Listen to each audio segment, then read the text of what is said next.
Welcome to Cozying Up with the Clear Cut, where we get up close and personal with women that inspire us. This week, we're cozying up with Jordan Risa. Jordan is a Filipino-American social media strategist, content creator, and founder of Scene Library. We chat all things social media and her online community called Scene.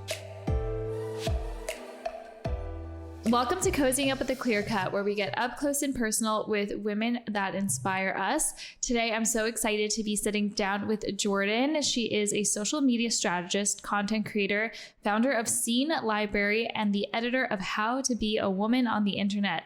Thank you so much for joining us today. Thank you for having me. I'm pretty nervous to be here. I'm not on podcasts a lot. Oh my God, don't be nervous at all. It's just going to be a casual convo. We just want to learn a little bit more about your background and kind of your career journey and how you got to where you are today. And I want to learn a little bit more about Scene Library and how to be a woman on the internet. Perfect. So walk me through. I know you said you're from Los Angeles area. What was it like growing up? What did you want to be when you were younger?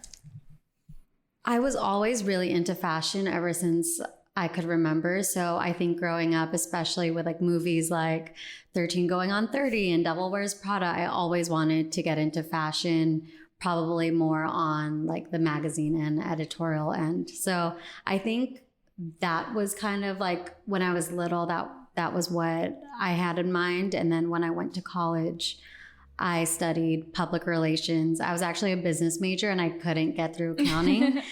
So I switched my major to something that did not have accounting, and I did PR. And throughout college, I did a ton of internships with fashion PR agencies. So Volare, which worked with a lot of LA-based brands like Planet Blue, and I'm blanking now, but a lot of like, just like smaller LA-based brands. And then I also did a internship for a summer in New York, and I worked for an agency that represented Vera Wang and Gucci Beauty and things like that. And so I had like kind of like two different experiences in like the fashion PR world. And did you enjoy fashion PR when you were interning? I just assumed that I would go into that. But once I graduated, that's when social media really took off in 2013. And I got an offer for a job to go into an agency that did influencer marketing. And that's early on for that. Right. And it was like a weird concept at the time. And we basically, my job was to really bridge the gap between influencers. And at the time it was YouTubers, fashion bloggers, Viners, and I would bridge the gap between them and brands. And some of the brands were like Ferragamo or Levi's and Revolve even. And, I would be the one who, whatever the budget was, let's say it was $10,000, I would pick those like 10 to 15 influencers and decide like who would be on that campaign. Wow. And I mean, social media marketing and influencer kind of marketing has really blown up since then. Right. What are your thoughts on like where it started and kind of like it's kind of grown into its own monster? Like with $10,000, you're not going to get 15 influencers these days. Right. Yeah. I mean, I think at the time it was really cool and just like super exciting. And I think everyone's like really used to it now. And I look back and think about how people were just so excited to even pay $100 for a post because, everyone was just like expressing themselves online for free. And I think back then it was, I'm obviously so glad the budgets have changed because I think it's like a very important and impactful way of marketing and advertising. But I think back then it felt a bit more, I don't know if like genuine's the right word, but it felt more earnest. Well, totally. I feel like now so many people's full-time careers are just like promoting products. Right. So to be a full-time influencer, at least as a consumer, like it's hard for me to like, I don't fall for things as easily because I know like this is paid. But when in the beginning days, it's like, oh, whatever someone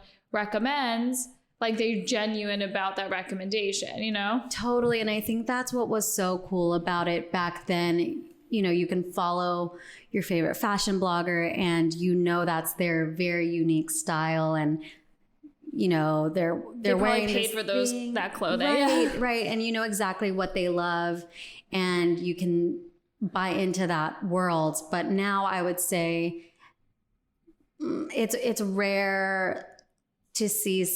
I don't want to say it's rare, but I think it's very common for influencers to now be kind of like a walking billboard for various brands, and you see like 10 sponsored posts a month or 5 a week, and it's very different than it was back then because it felt a bit more specific and a bit more targeted.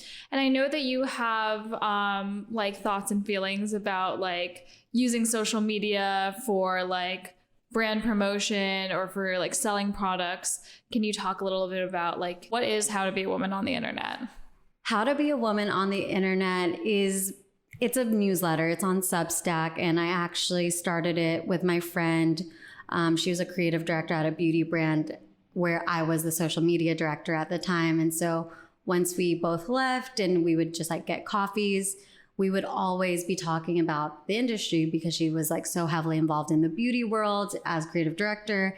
And I was always working on social media, not just for myself, but for my clients. And so we'd come to like coffee and dinners, and we just like talk about, the good things about our jobs and where we're at, but also the not so pretty parts. And we would talk about everything from beauty standards to influencers buying followers to all of the things that not just creators online, but people who just use social media in general, all the things that they feel like they need to keep up with to appeal to brands or to keep up with the people that they're looking at on social media, whether it's, having to buy like the newest purse or getting work done, and just all of those pressures that may not be talked about in a more public way. And that I know that I was having these private conversations with her and also other friends. And so she came to the idea like, hey, what do you think about us talking about these things, just more publicly and just showing more transparency into social media and working in that world. And so basically that's what it is. And I was really nervous to talk about these things openly at first, but I've been able to see that it's such a welcome conversation. And I think, it's kind of nice being able to air out some of the things that I've been thinking about for the past few years. And what has the response been to the How to Be a Woman on the Internet? Like, are people like relating to it a lot? Have you been getting like new topic ideas from it? Yeah, I think a lot of people who have been reading it and kind of responding, whether it's like commenting or messaging us about it, it's been really it's been welcomed with open arms, it feels like. And I think a lot of people are kind of disillusioned with social media right now. We've been in it for over 10 years, and I think it's changed so much. And like you said earlier, we've become just more savvy and more aware of what's going on behind the scenes. And I think people are really wanting to like kind of crack open that door and learn more about it. So yeah, it's been really good. What are your thoughts on like where we are right now in social media and like the future of where we're going in terms of like influencers and like brands and all of that? I feel like I'm a great social media manager and strategist, and I've been in the industry for a long time, but I also feel like I'm like the worst one because I feel like maybe it's really naive, but I just don't really like focusing on numbers, and success to me isn't that in that way. And just especially now when so many numbers are so inflated and we don't even know what's real or fake anymore when it comes to numbers. So for me, I think the future of like social media and influencers, I really think it's working with people who really do have like a real point of view, just like it was like 10 years ago, instead of just working with someone because they have a certain amount of numbers or they have a certain look or because they've worked with all of these brands. I think we're going to shift into, well, hopefully, I think this is what I would like. I think it will shift into like working with people who have like genuine passions for something and not just promoting product. What I've noticed as like a brand and a consumer is that like as a consumer, I'm more influenced by a little bit more of an authentic vibe. And I've been leaning more towards like TikToks and people with like full-time jobs that like content create on the side maybe. Yeah. Or like more micro influencers. And also on a branding side, I think the most conversion we get are from smaller influencers that have like really like engaged communities. Right. Because whenever we've like gifted or worked with like huge influencers, like they don't move the needle as much as you would think because they're always their content's so saturated. Yeah. No, and I fully agree. And I was at a dinner with a branded dinner the other night, and it was really refreshing to see that they had invited painters and ceramicists and jewelry designers, and like the content creation side of it was an afterthought for them. And I think we are going to shift in that direction, like you said. And even with the brands that I work with on their social media and influencer gifting, I really try to find these like niche creators who have like a really specific, cool point of view that's really refreshing. And also, like you said, like people with full-time jobs But those people, like, I feel like those people always start out really awesome. And then they're like, oh, I can make so much money being a full-time content creator because the brands see their value. And then they lose the whole reason why people thought they were special and their initial point of view. Like I've seen like a lot of small, more niche micro influencers blow up and then they kind of like lose what was like awesome about them. And that's natural, right? Yeah, I've seen that a lot too. And I mean, I guess it's only natural it's hard to not be tempted by the money and the dollar signs at the end of the day.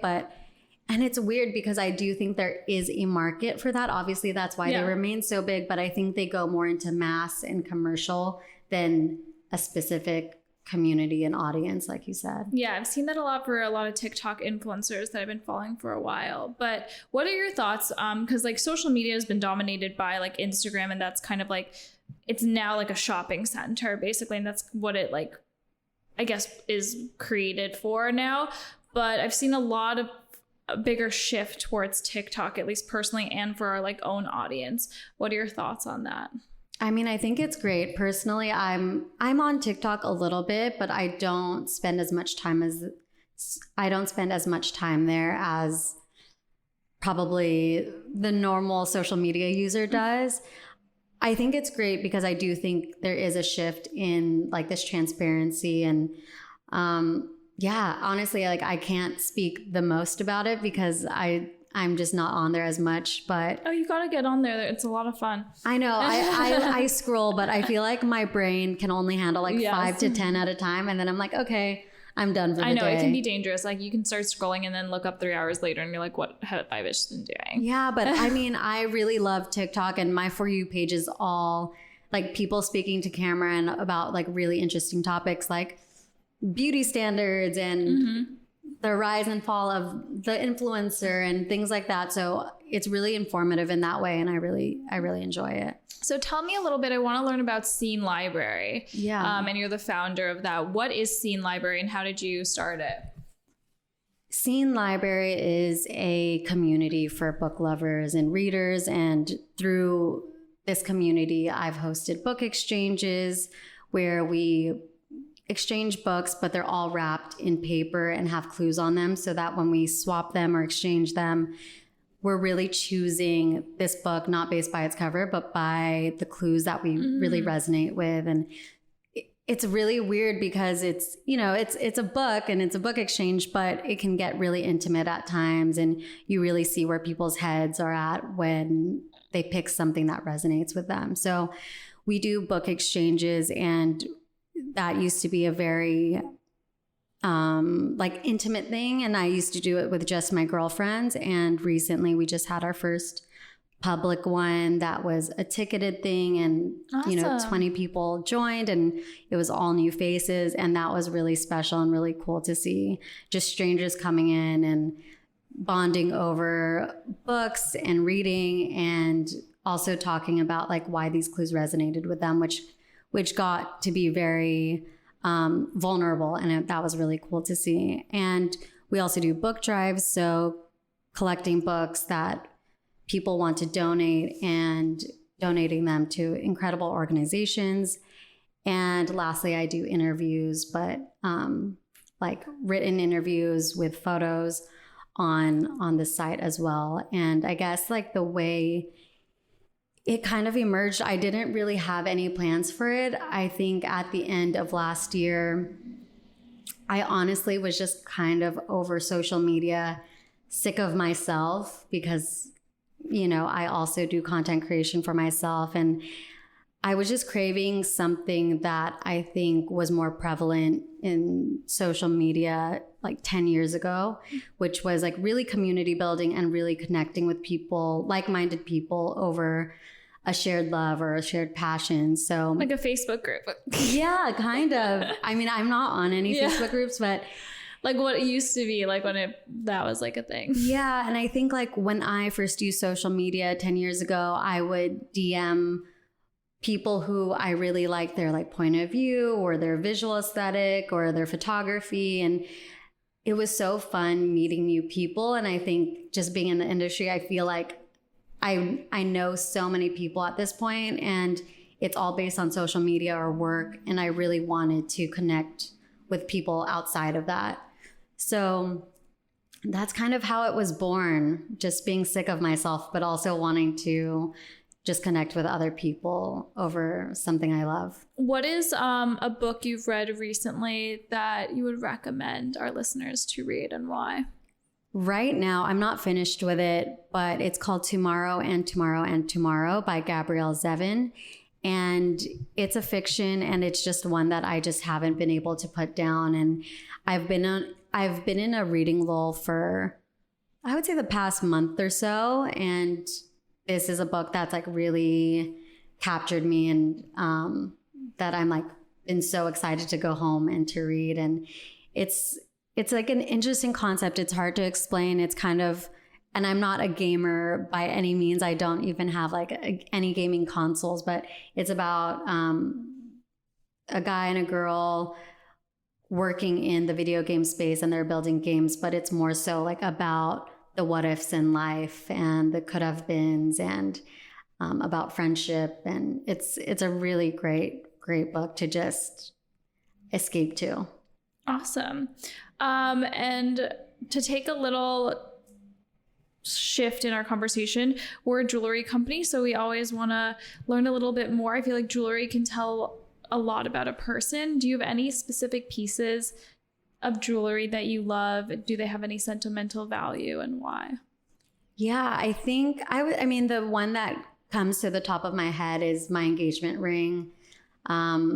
We just hit our 5 years. Oh my God, congratulations. Thank you. Yeah. And married for 5 years? Yeah. Oh my goodness. I know. I feel like it feels so weird, especially being in LA, where I feel like a lot of my friends aren't married or even dating. So yeah, it's funny. But my husband and I have been together for 5 years. And I think like it's weird because this past year has been the best year yet. So definitely my engagement ring. I feel like I don't hold a lot of importance with like a lot of like items, whether it's like clothes or shoes or jewelry. And, you know, obviously that one has a different meaning to it. How did he propose?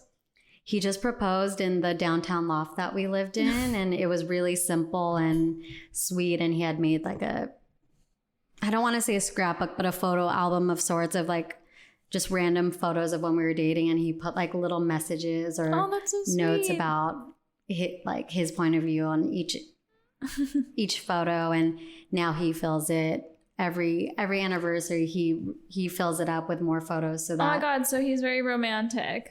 Yeah, I mean, secretly, I think I wouldn't have thought of him as like a romantic type, but he's definitely sweet and sentimental in that way. Awesome.